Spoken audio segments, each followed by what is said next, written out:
Seigneur, nous voulons que tu puisses nous révéler par ton Esprit, Seigneur, la gloire de ton Fils Jésus-Christ. Nous avons besoin, Seigneur, cela sera notre guérison de l'âme. Nous avons besoin de te connaître, nous avons besoin, Seigneur, de contempler ta face. Nous avons besoin, Seigneur, que tu viennes au milieu de nous et que tu puisses élargir nos cœurs. Et comme le disait l'apôtre Paul, Seigneur, nous voulons qu'au travers de ton esprit, Seigneur, tu puisses aujourd'hui nous montrer la hauteur, la largeur, la profondeur de l'amour de Christ manifesté, Seigneur, à la croix, et l'amour, Seigneur, qui a été déversé sur chacun d'entre nous. Seigneur, la tâche n'est pas facile aujourd'hui. J'ai besoin de toi et ton peuple a besoin de toi pour pouvoir écouter ces vérités. Seigneur, enlève tout obstacle aujourd'hui.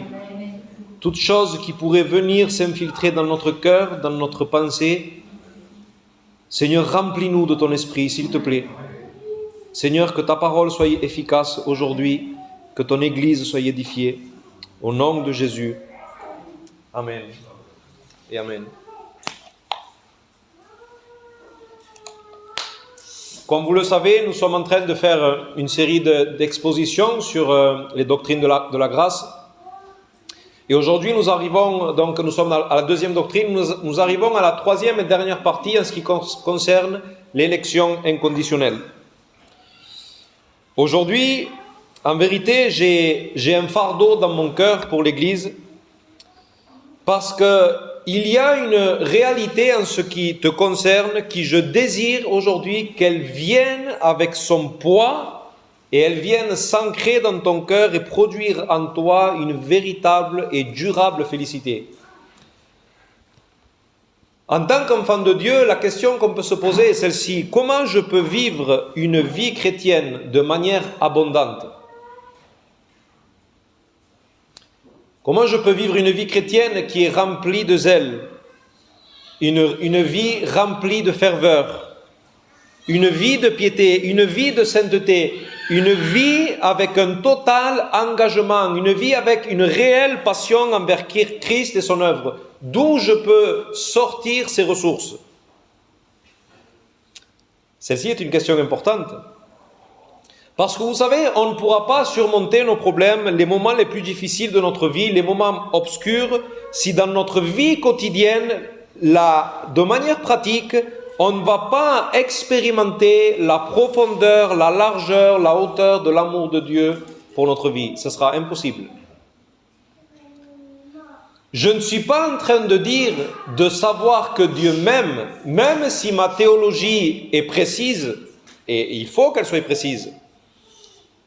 Je ne dis pas de le savoir simplement en théorie, parce que tu pourrais le savoir en théorie, oui, Dieu m'aime, mais avoir une vie chrétienne fade. Tu pourrais avoir une vie chrétienne ennuyante, insatisfaisante, avec un manque de joie constant.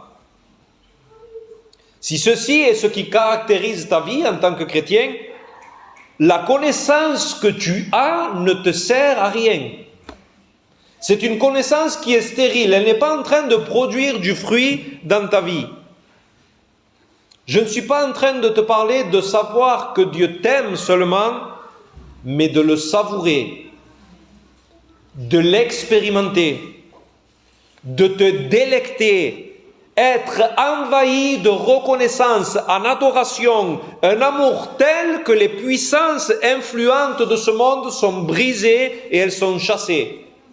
Pourquoi? Parce que notre cœur est captivé et prisonnier d'un seul être, notre Seigneur Jésus-Christ. Comment l'apôtre Paul, comment l'apôtre Jean ont pu vivre de telles vies, avec un tel engagement, avec une telle joie, avec une telle passion aux portes même de la mort? Comment ont pu-ils faire avoir une vie comme cela? C'est leur expérience de l'amour de Dieu. Paul va dire à un moment donné dans 2 Corinthiens 5, verset 14, « Car l'amour de Christ nous presse. » Ça veut dire, l'amour de Christ me domine, elle m'assiège. Comme lorsque des soldats sont en train d'assiéger une cité et qu'ils ne peuvent plus sortir Paul est en train de dire, l'amour de Christ me comprime, me rend esclave. Je ne peux pas faire autrement. Parce que nous estimons que si un seul est mort pour tous, c'est-à-dire si Christ est mort pour son peuple, et donc tous sont morts avec lui, alors tous ceux qui vont vivre maintenant ne vont plus vivre pour eux-mêmes, mais ils vont vivre pour celui qui est mort et ressuscité pour eux.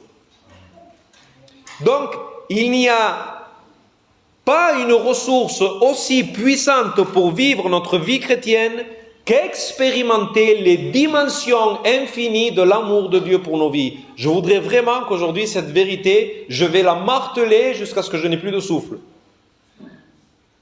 Mon désir pour toi aujourd'hui, c'est que tu aies un aperçu de la gloire, de l'amour que Dieu a pour toi, de l'amour que Christ a pour toi. Et non seulement que cela t'affecte aujourd'hui et qu'aujourd'hui tu sois rempli d'émotions et même que tu verses quelques larmes, non. Mon désir, c'est que cette réalité t'affecte tout le long de la semaine, pendant que tu es en train de boire ton café. Que tu dises, Dieu m'aime. Quelle grâce, Dieu m'aime, tout son amour m'a envahi. Je veux que cette vérité te poursuive le long des mois, le long des années, même et surtout lorsque tu seras dans des moments obscurs. Donc, aujourd'hui, nous sommes dans la doctrine de l'élection inconditionnelle. Nous avons déjà vu plusieurs vérités en ce qui concerne cette doctrine. Nous disons qu'elle est inconditionnelle, nous avions dit, parce que l'élection que Dieu a faite d'une multitude de personnes ne dépend d'aucune condition qu'il aurait prévue en nous. D'aucune condition. Il n'y a rien que Dieu aurait pu voir en nous ou prévoir qui le pousserait à nous choisir. La seule chose que Dieu voit dans des créatures déchues, c'est le péché, l'incrédulité et la rébellion. La question qu'on va tenter de répondre aujourd'hui, c'est celle-ci. Qu'est-ce qui a poussé Dieu à te choisir toi, de manière spéciale, et pas un autre? Pourquoi Dieu t'a-t-il choisi à toi? Je désire vraiment que pendant toute cette exposition, tu appliques constamment ces vérités de manière personnelle. Je veux que tu mettes ton nom et ton prénom. Pourquoi Dieu t'a aimé à toi, ou pourquoi Dieu t'a choisi à toi et pas un autre? Donc, nous allons voir premièrement, nous allons diviser notre exposition en 2 points. Premièrement, nous allons voir l'élection et Dieu le Père. Qu'est-ce que ça a à voir l'élection avec Dieu le Père? Qu'est-ce qui a poussé Dieu à te choisir? Alors, c'est dommage qu'on n'a pas les textes ici derrière, mais je vais vous les lire, donc soyez attentifs à chaque fois que je vais lire les textes. Paul va dire dans Romains 8, versets 28 à 30, « Car ceux qu'il a connus d'avance, il est en train de parler de Dieu, ceux que Dieu a connus d'avance, il les a aussi prédestinés à être semblables à l'image de son Fils, afin que son Fils fût le premier-né entre plusieurs frères. Et ceux qu'il a prédestinés, il les a aussi appelés. Et ceux qu'il a appelés, il les a aussi justifiés. Et ceux qu'il a justifiés, il les a aussi glorifiés. » Ce texte, les théologiens l'appellent la chaîne d'or du salut. La chaîne d'or. Pourquoi? Parce que c'est une chaîne qui commence dans l'éternité. Le premier maillon commence dans l'éternité passée. À ceux qu'il a connus d'avance, ils seront tous glorifiés. Et il finit dans la gloire future. C'est-à-dire que c'est une chaîne qui commence dans l'éternité jusqu'à dans l'éternité future. Chaque maillon de la chaîne est soutenu par Dieu lui-même et garanti. Dieu a connu des personnes, il prédestine ces personnes, ensuite il appelle ces personnes, il justifie ces personnes et il glorifie ces personnes. Donc, lorsque nous examinons cette chaîne, nous voyons que tout notre salut découle du premier maillon de la chaîne, à ceux qu'il a connus d'avance. Maintenant, que signifie à ceux qu'il a connus d'avance? Parce que seulement ceux-là vont arriver à la gloire. Nous avons déjà dit dernièrement que les arminiens, ceux qui ont une position différente, concluent que cette parole signifie que Dieu a vu par avance ceux qui allaient le choisir. Dieu a eu une information dans le futur qui disait que ces personnes allaient choisir Christ, donc Dieu les a choisis. Mais nous avions déjà donné 2 raisons pour lesquelles cette vérité ne peut pas être comme cela, parce que la Bible affirme le contraire. Donc, qu'est-ce que signifie alors cette parole que Dieu a connue d'avance? Dans l'hébreu et dans le grec, le mot connaître signifie plus qu'avoir une information. Et je vais vous donner un exemple. Ma femme, ça fait quelque temps de cela, elle s'est fait opérer de la thyroïde, donc elle a un médecin qui est en train de la suivre. Le médecin de mon épouse peut dire « Je connais Madame Gabari ». Elle peut le dire « Je connais Madame Gabari », mais qu'est-ce qu'elle est en train de dire? Ça veut dire qu'elle a des informations sur elle. Elle connaît son état de santé, son bilan sanguin, et ainsi de suite. Mais maintenant, si moi je dis « Je connais ma femme », le terme est plus fort. Cela implique une relation. Moi, je connais ma femme d'une façon que ce docteur ne la connaît pas. Et c'est de cette manière que Paul utilise cette expression « connaître » à ceux qu'il a connus. Il veut exprimer l'idée d'une connaissance intime, affective. C'est la sorte de connaissance qui implique une relation d'amour avec une personne. C'est une relation qui est proche. C'est une relation intime, une relation particulière. Une relation particulière que nous avons avec une personne qui est spéciale à nos yeux. Elle est spéciale, cette personne. Je connais cette personne. Elle est spéciale pour moi. Nous avons une relation spéciale avec cette personne que nous n'avons pas avec les autres. Et Dieu lui-même utilise cette expression, le mot connaître, pour parler d'une relation d'amour. Premier exemple, Exode 33, 12. C'est Moïse qui est en train de parler à Dieu et il lui dit comme cela. Moïse dit à l'Éternel, « Voici, tu me dis, fais monter ce peuple, et tu ne m'as pas fait connaître qui tu enverras avec moi. » Et il dit maintenant, « Cependant, tu as dit, ô Seigneur, tu m'as dit ça, je te connais par ton nom et tu as trouvé grâce à mes yeux. » Dieu est en train de lui dire à Moïse, « Je te connais par ton nom. » Est-ce que Dieu ne connaît pas tous les noms de toutes les personnes? Oui. Mais cela, qu'est-ce que ça veut dire? Ça ne veut pas dire qu'il a une simple information de Moïse. C'est-à-dire que Dieu partage une intimité avec Moïse qu'il ne partage pas avec tous. D'ailleurs, à un moment donné, la sœur de Moïse va dire, « Oui, mais à moi aussi l'Éternel me parle. Moi aussi il me parle, pas seulement à toi. » Et Dieu va lui dire, « Non, le seul que je parle face à face, c'est à Moïse, pas à toi. » Donc il avait une relation spéciale avec lui. Jésus aussi va utiliser cette expression de la même manière pour parler de connaître. Matthieu 7, 22, à un moment donné, il y a des personnes au jour du jugement qui sont surpris parce qu'ils ne vont pas être sauvés. Et il est écrit, plusieurs me diront en ce jour-là, Seigneur, Seigneur, n'avons-nous pas prophétisé par ton nom? N'avons-nous pas chassé des démons par ton nom? Et n'avons-nous pas fait beaucoup de miracles par ton nom? Alors je leur dirai ouvertement, je ne vous ai jamais connu. Retirez-vous de moi, vous qui commettez l'iniquité. Est-ce que Jésus n'avait pas une information de ces personnes? Bien sûr que oui. Mais dans quel sens Jésus ne les connaissait pas? Ça veut dire qu'il ne les connaissait pas dans le sens qu'il n'est jamais entré dans une relation spéciale avec eux. Jamais dans une intimité, dans une intimité d'amour particulier avec ces personnes. Maintenant, cette parole, le connaître, en dépendant du contexte, elle signifie encore plus qu'avoir une relation spéciale d'amour. Elle signifie que Dieu a choisi pour avoir une relation spéciale d'amour et d'intimité qu'il ne partage pas avec tout le monde. C'est une relation que Dieu se réserve que pour certains qu'il a choisi et qu'il s'est séparé. Maintenant, je veux que nous voyions que ce n'est pas une idée que je suis en train de m'inventer, parce que comment peut-il dire de telles choses d'une simple parole? Parce que la Bible l'affirme. Nous avons cet exemple avec la nation d'Israël.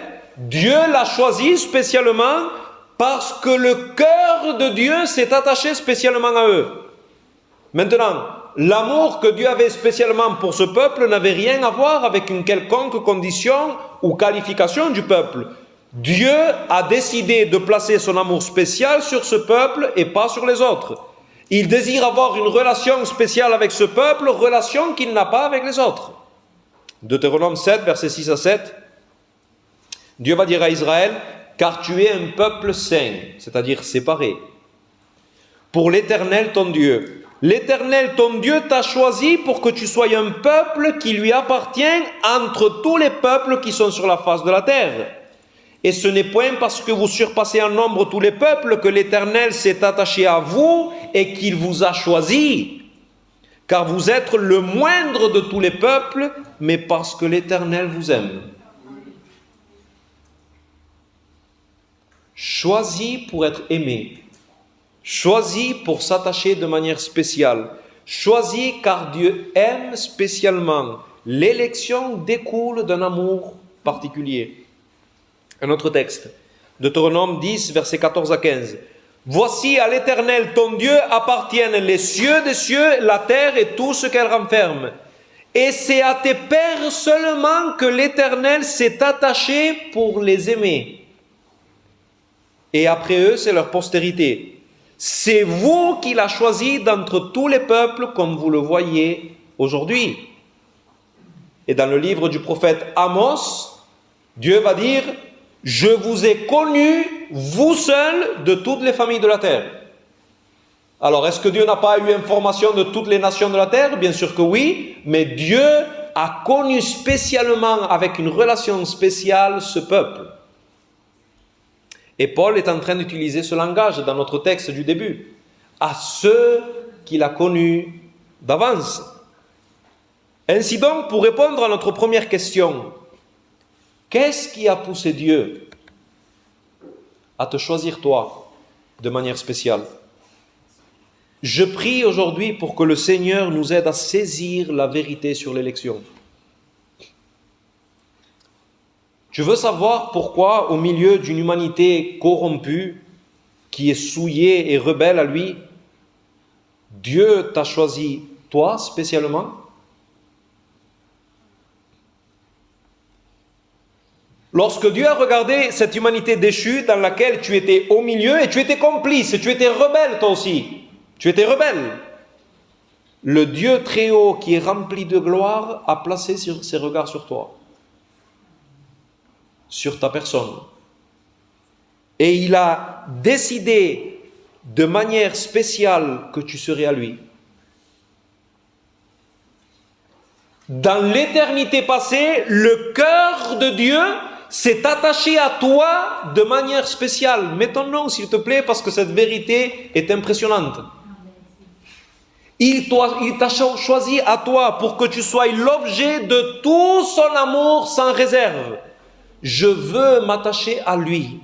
Je veux m'attacher à elle de manière spéciale. Je veux avoir une relation proche, intime avec elle. Relation dans laquelle je me ferai connaître à lui, à elle, d'une manière que je ne le ferai pas avec les autres. Je veux entrer dans une relation avec lui pour me livrer sans réserve à cette personne. Je veux lui donner tout mon amour. Je serai son héritage. Je serai sien pour toujours et il sera à moi pour toujours. Dieu est en train de dire, je me livre à toi. Je prends un engagement solennel de chercher ton plus grand bien, de te donner ce qu'il y a de meilleur. Je te livre mon propre cœur. Christ sera pour toi. Moi, je serai pour toi. Mon esprit sera en toi. Tout mon amour sans réserve sera pour toi. Je te réserve une place à ma table. Tu seras dans l'éternité, dans le banquet de mon amour. Tu vas savourer ce qui signifie être aimé comme mon fils est aimé. Tu vas l'expérimenter pour le siècle des siècles. Jésus dira dans Jean 17, « Afin que le monde connaisse que tu m'as envoyé et que tu les as aimés comme tu m'as aimé. » Tu peux imaginer cela? l'intensité de l'amour que Dieu a pour son Fils, la même intensité de son amour, il la déverse sur ta vie. Ceci est ce qui a poussé le cœur de Dieu à te choisir toi. Je t'ai aimé car j'ai choisi de t'aimer. Je me souviens de mon expérience personnelle de cette vérité en 2014. Je me souviens, c'était juste avant de dormir et j'avais, je pense, mon téléphone en train de regarder une vidéo qui parlait de l'élection. J'avais déjà compris cette doctrine, mais jusqu'à ce moment-là, c'était froid pour moi. Le fait que Dieu avait choisi certaines personnes, une multitude de personnes, ça me laissait froid. Mais lorsque j'ai compris que Dieu, avant l'éternité, il a placé ses regards sur ma personne, sur cette pauvre personne, et il a décidé de l'aimer, de se livrer sans réserve. Cela a provoqué un incendie dans mon cœur. J'ai dit, Seigneur, comment est-ce possible? Dieu m'a aimé à moi, pour avoir une relation spéciale. Ce n'est pas simplement un amour général, Dieu aime les hommes, non. Ce n'est pas Dieu a aimé une poignée dans la masse, non. Dieu t'a aimé à toi, de manière personnelle, avec nom et prénom. Ça veut dire que son cœur a palpité lorsqu'il a pensé à toi dans l'éternité passée. Et je ne suis pas en train d'exagérer, le livre de Sophonie le dit comme cela. Sophonie 3, versets 16 à 17. Ne crains rien, Sion, ça veut dire Église ou peuple de Dieu, que tes mains ne s'affaiblissent pas. L'Éternel ton Dieu est au milieu de toi comme un héros qui sauve. Il fera de toi sa plus grande joie. Il gardera le silence dans son amour et il aura des transports d'allégresse.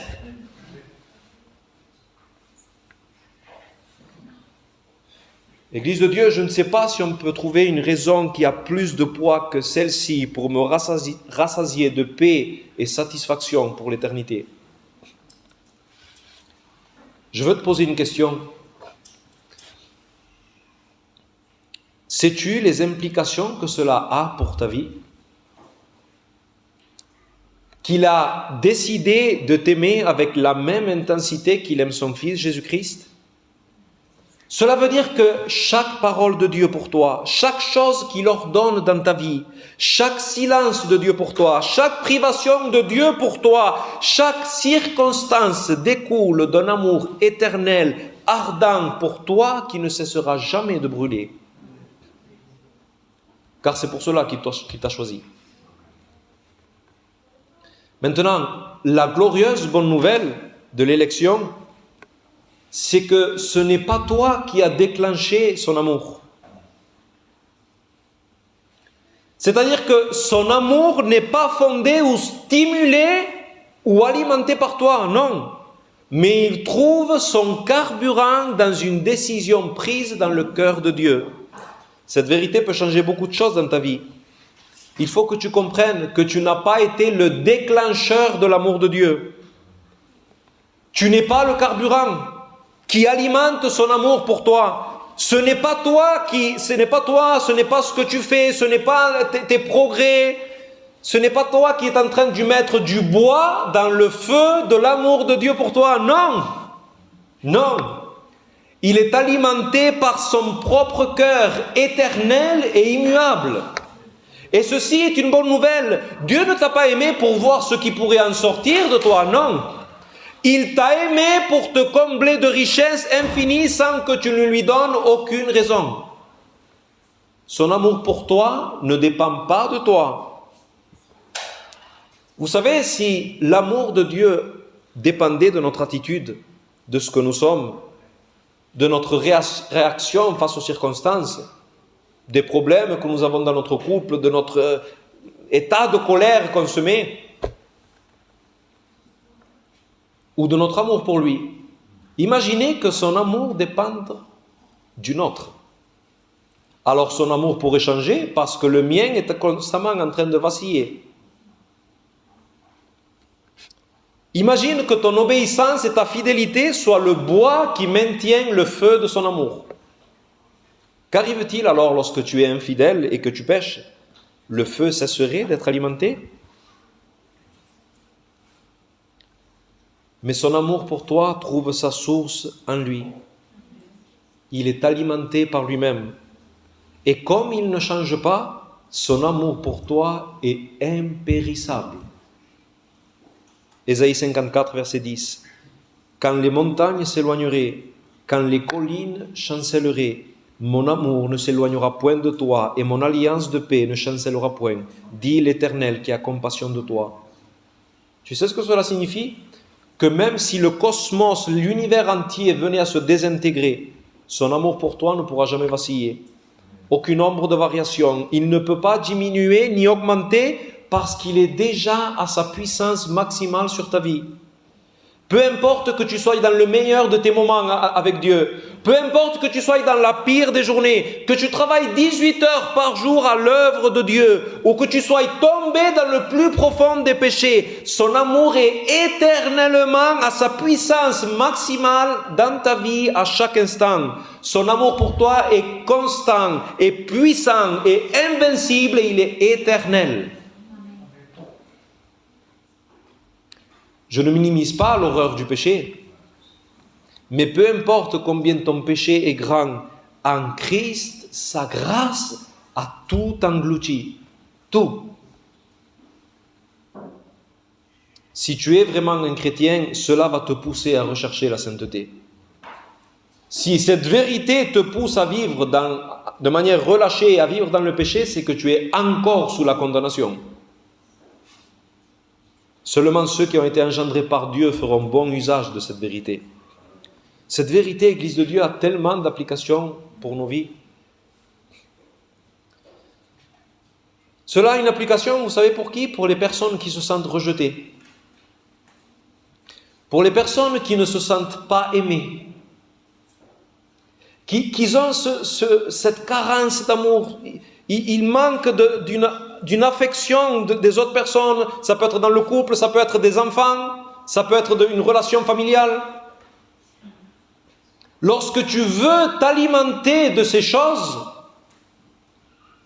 tu es en train d'essayer de rassasier ta soif, ce manque que tu as dans une flaque d'eau, alors que tu as une source d'eau vive en toi, des torrents qui sont déversés sur ta vie à chaque instant pour l'éternité.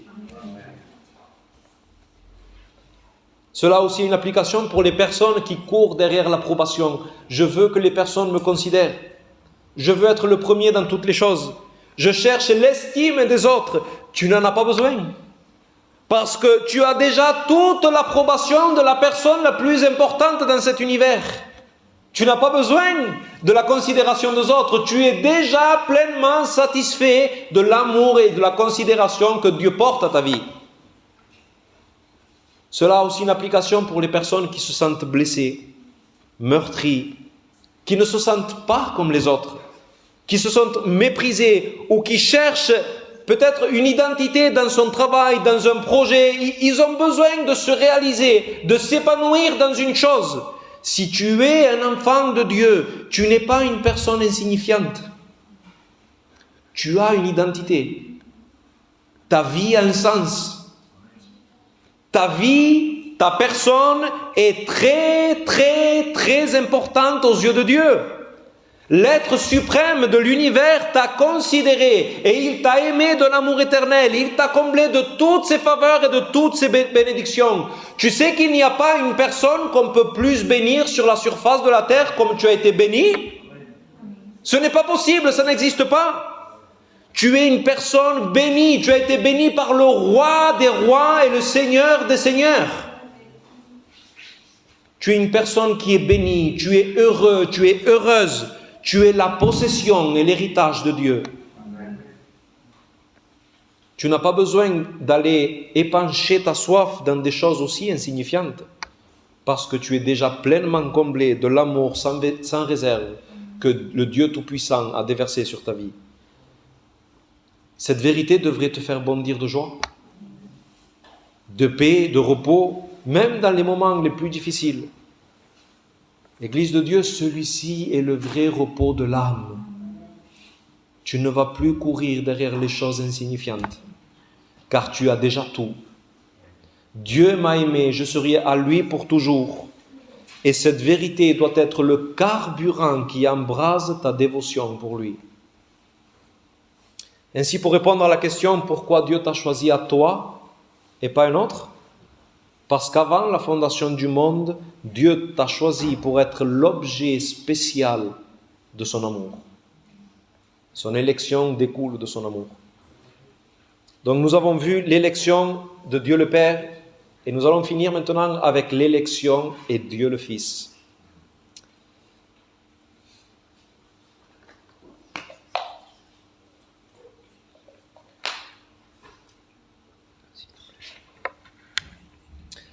La vérité de l'élection est comme un diamant à plusieurs facettes. Ce que nous allons considérer maintenant est ce qui m'émotionne le plus, ce qui m'impacte le plus. Je considère comme l'aspect le plus glorieux de cette doctrine. À un moment donné, Paul va dire, en introduisant son épître dans Tite 1, versets 1 à 2, il va dire comme cela: Paul, serviteur de Dieu et apôtre de Jésus-Christ, pour la foi des élus de Dieu et la connaissance de la vérité qui est selon la piété, lesquels reposent sur l'espérance de la vie éternelle, et il va ajouter cela, promise avant les temps éternels par le Dieu qui ne ment point. Paul est en train de parler ici de l'appel de son ministère, et il dit, moi j'ai été appelé pour la foi des élus, c'est-à-dire pour faire arriver la justification aux élus, mais aussi pour les faire arriver dans la connaissance qui mène à la piété, donc la sanctification, et pour leur parler de l'espérance de la vie éternelle. Il est en train de parler de toutes les dimensions du salut, de la justification, de la sanctification et de la glorification. Et là il va dire, ce salut complet des élus a été promis avant les temps éternels. Mais la question est celle-ci. Si Dieu a fait cette promesse avant qu'aucune personne n'existe, à qui Dieu a fait cette promesse? Ça ne peut pas être les anges parce qu'il n'y a pas de promesse de rédemption pour les anges. À qui Dieu a fait cette promesse? Nous devons aller dans 2 Timothée chapitre 1 verset 8 parce que Paul va nous donner une autre piste. Et il va dire, il parle à Timothée, il va dire, n'aie donc point honte du témoignage à rendre à notre Seigneur, ni de moi son prisonnier, mais souffre avec moi pour l'évangile par la puissance de Dieu qui nous a sauvés et nous a adressé une sainte vocation, non à cause de nos œuvres, mais selon son propre dessein. Et là, il va ajouter quelque chose. Et il dit, et selon la grâce qui nous a été donnée en Jésus-Christ avant les temps éternels. À qui Dieu a fait cette promesse du salut complet des élus avant l'état éternel? À son Fils Jésus-Christ. Ici, nous sommes en train d'entrer dans un terrain vraiment sacré et saint, de la relation dans la Trinité de Dieu, la relation éternelle qu'il y a entre le Père, le Fils et le Saint-Esprit. La Bible nous enseigne qu'avant la fondation du monde, il y avait une relation entre le Père et le Fils, une relation d'amour qui pour nous est incompréhensible et insondable. Jésus dira dans sa prière, dans Jean 17, « Parce que tu m'as aimé avant la fondation du monde. » Il y avait un amour qui se déversait l'un sur l'autre. Maintenant, ne te perds pas ça parce que c'est l'aspect le plus glorieux. Dieu de toute éternité aime son Fils. Mais nous savons que l'amour, par définition, n'est pas une chose qui reste statique. Lorsque nous aimons, nous donnons. À un certain moment de l'éternité, parce que le Père a aimé son Fils d'un amour parfait, comme démonstration de son amour, pour les délices de son Fils, Dieu lui a fait la promesse de lui faire un don. Et il décide de lui donner un peuple racheté, afin que le Fils soit loué, glorifié, servi parfaitement d'éternité en éternité. Dieu est en train de choisir une épouse pour son Fils. Avant la fondation du monde, Dieu le Père a eu certaines personnes dans sa pensée. dont toi, tu étais présent. Dans son cœur, des personnes qu'il a aimées, comme nous avons vu. Et il a choisi ces personnes pour qu'elles forment le peuple que Dieu désire donner à son Fils. Et il a écrit le nom de ces personnes dans un livre. Le nom écrit dès la fondation du monde dans le livre de vie de l'agneau qui a été immolé. Ces personnes que Dieu a choisies seraient le don d'amour que le Père a fait à son Fils. Ces élus-là seraient l'héritage précieux que le Fils recevrait de la main du Père. Et le Fils aura comme mission de racheter ce peuple que Dieu lui donne. Voyons quelques textes. Jean 6, 35, 39. Jésus leur dit, et il parle aux Juifs, des personnes qui sont en train de lui résister, « Je suis le pain de vie. Celui qui vient à moi n'aura jamais faim, et celui qui croit en moi n'aura jamais soif. » Et il dit, « Mais je vous l'ai dit, je vous le dis que je suis le pain de vie. Vous m'avez vu et vous ne croyez point. Vous ne venez pas à moi avec foi. Vous ne venez pas avec moi avec une foi salvatrice. » Et il va dire au verset 37, des paroles extraordinaires. « Tous ceux que le Père me donne viendront à moi. » Et là, on découvre que Dieu a fait un don à son Fils et que ces personnes viendront. Il ne dit pas, si des personnes viennent à moi, je les reçois. Non, tous ceux que le Père me donne viennent à moi. Et il dit, et je ne mettrai pas dehors celui qui vient à moi. Car je suis descendu du ciel pour faire non ma volonté, mais la volonté de celui qui m'a envoyé. Or, la volonté de celui qui m'a envoyé, c'est que je ne perde rien de tout ce qu'il m'a donné, mais que je les ressuscite au dernier jour. Ici, dans ce texte, nous pouvons faire 4 observations. La première, non pas toutes les personnes viennent à Jésus avec une foi salvatrice. Vous me voyez et vous ne croyez pas. Ok. Dans ce texte, nous voyons aussi que le Père a donné des personnes à Jésus. Nous voyons troisièmement que toutes ces personnes viendront certainement à Jésus et que Jésus, ça c'est quatrièmement, a comme mission de sauver toutes ces personnes et aucune de ces personnes ne sera perdue. Et là, nous avançons dans l'évangile de Jean et nous arrivons au chapitre 10. Et Jésus est en train encore de parler de la même manière. Jean 10, versets 14 à 16. « Je suis le bon berger. Je connais mes brebis. » Vous voyez de nouveau ce mot « connaître » ? Et elles me connaissent. Comme le Père me connaît et comme je connais le Père. Vous voyez, de la même relation que j'ai avec le Père, j'ai la même relation avec mes brebis. Et je donne ma vie pour mes brebis. J'ai encore d'autres brebis. Et certainement là, il pensait à toi et à moi. Il faut que je les amène. Il faut. Ces brebis-là entendront ma voix. Et il y aura un seul troupeau et un seul berger. Ces brebis sont à lui, car le Père les lui a données. Et les brebis sont le cadeau que Dieu le Père fait à Dieu le Fils. Et nous sommes ces brebis. Le texte dit que Jésus a des brebis dans le monde qui sont à lui avant qu'il ne vienne à lui. C'est-à-dire, quand tu étais dans le monde perdu, tu étais déjà sa brebis. Jésus te connaissait déjà. Il te connaissait. Et Jésus s'est chargé lui-même d'amener ses brebis par l'appel de sa voix.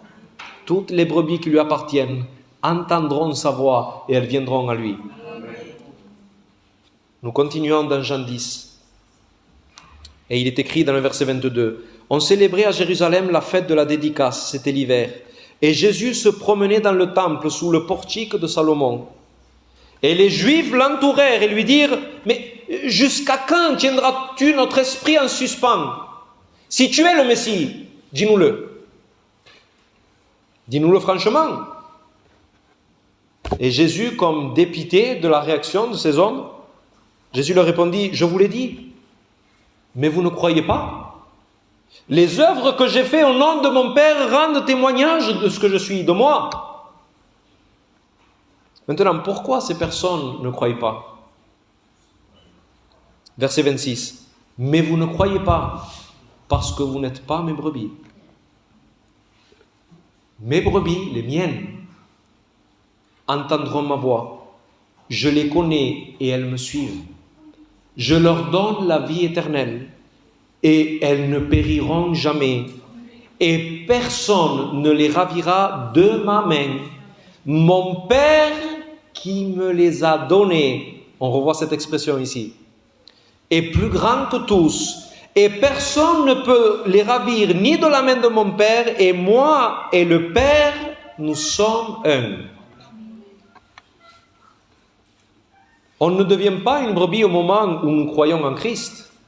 Nous sommes déjà brebis avant de croire, et c'est parce que nous sommes brebis, parce que nous sommes un don que Dieu est en train de donner à son Fils, que nous venons à une foi salvatrice.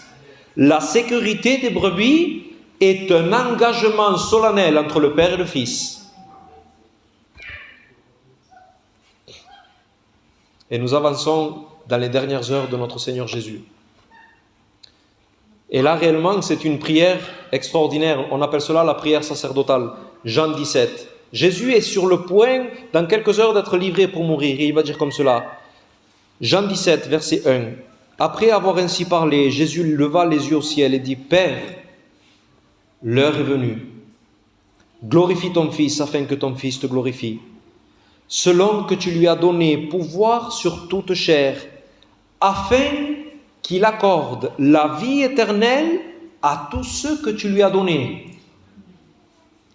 Jésus accorde la vie éternelle à ceux que le Père lui donne. Or, la vie éternelle, c'est qu'ils te connaissent toi, le seul vrai Dieu, et celui que tu as envoyé, Jésus-Christ. Je t'ai glorifié sur la terre, Seigneur. J'ai achevé l'œuvre que tu m'as donnée à faire. Et maintenant, toi, Père, glorifie-moi auprès de toi, même de la gloire que j'avais auprès de toi avant que le monde fût. Maintenant, écoutez.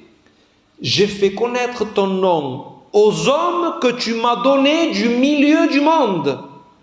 Ils étaient à toi, parce que c'est toi qui les as élus. Ils étaient dans ton cœur, ils étaient dans ta pensée, tu les avais choisis, ils étaient déjà à ta possession.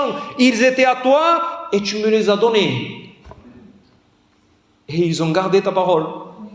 Maintenant, ils ont connu que tout ce que tu m'as donné vient de toi. Car je leur ai donné les paroles que tu m'as données. Et ils les ont reçues. Il parle de toi ici. Il est en train de parler de toi. Jésus lui dira lui-même après, non seulement je prie pour eux, mais ceux qui croiront après mes disciples. Il est en train de parler de toi. Ils ont vraiment connu que je suis sorti de toi. Tu crois que Jésus est sorti du Père ? Et ils ont cru que tu m'as envoyé. C'est pour eux que je prie. Je ne prie pas pour le monde, mais pour ceux que tu m'as donnés. Ce n'est pas un amour général, c'est un amour spécial pour ceux que Dieu lui a donnés.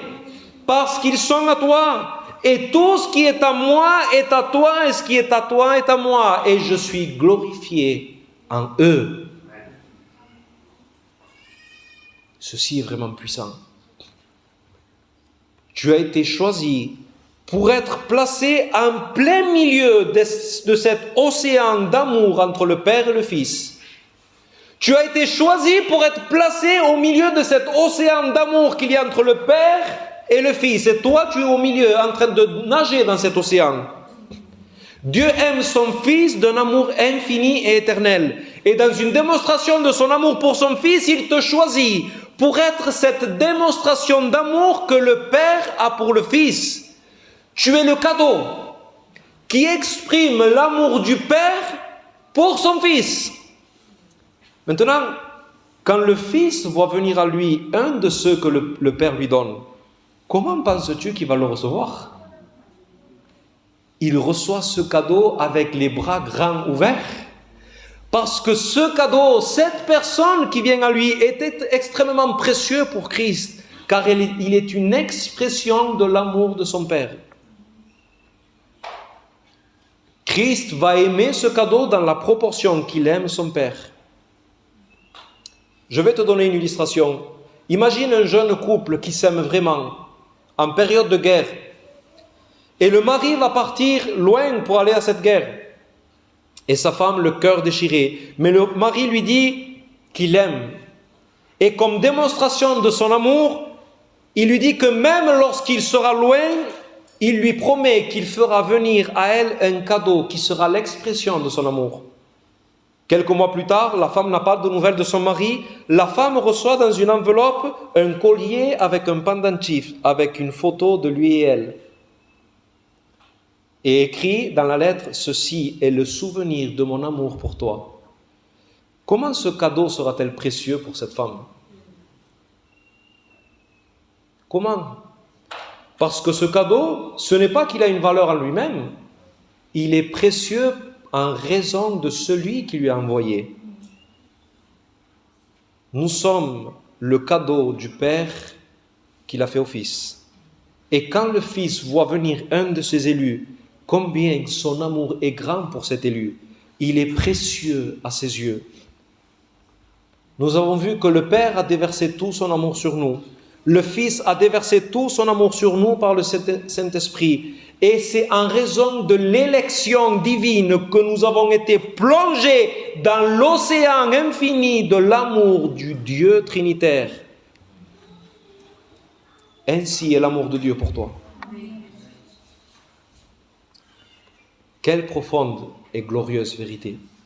Crois-tu avoir besoin d'autre chose de plus pour te combler? Je conclus. Nous avons vu qu'en dernier lieu, cette histoire n'est pas seulement l'histoire de Dieu en train de racheter un peuple, mais c'est l'histoire de Dieu rachetant une humanité par amour à son Fils. Parce que le Père aime le Fils. Le Père fait toutes les choses pour son Fils. Tout a été créé par lui et pour lui, et toute chose subsiste en lui. Toute cette histoire, toute cette existence, tout cet univers, toute cette rédemption a un seul but, glorifier et faire les délices du Fils éternel de Dieu. Dieu le Père a tout fait pour son Fils, mais quand le Fils aura racheté toute cette création, cette nouvelle humanité dans laquelle nous faisons partie, cette épouse,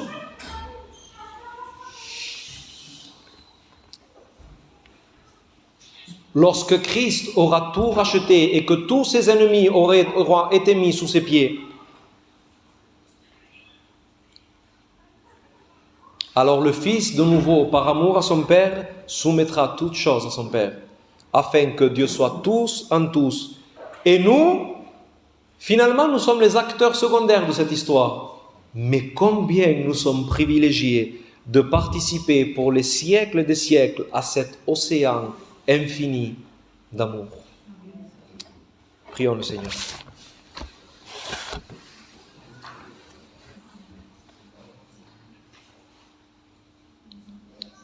Seigneur, nous avons besoin que tu viennes ouvrir, élargir nos cœurs pour qu'on comprenne, Seigneur, combien est grand, profond, merveilleux, insondable ton amour pour nous. Comment est-ce possible, Seigneur? Pourquoi tu as voulu avoir une relation avec moi? Cela m'humilie, Seigneur, mais en même temps, cela m'émerveille.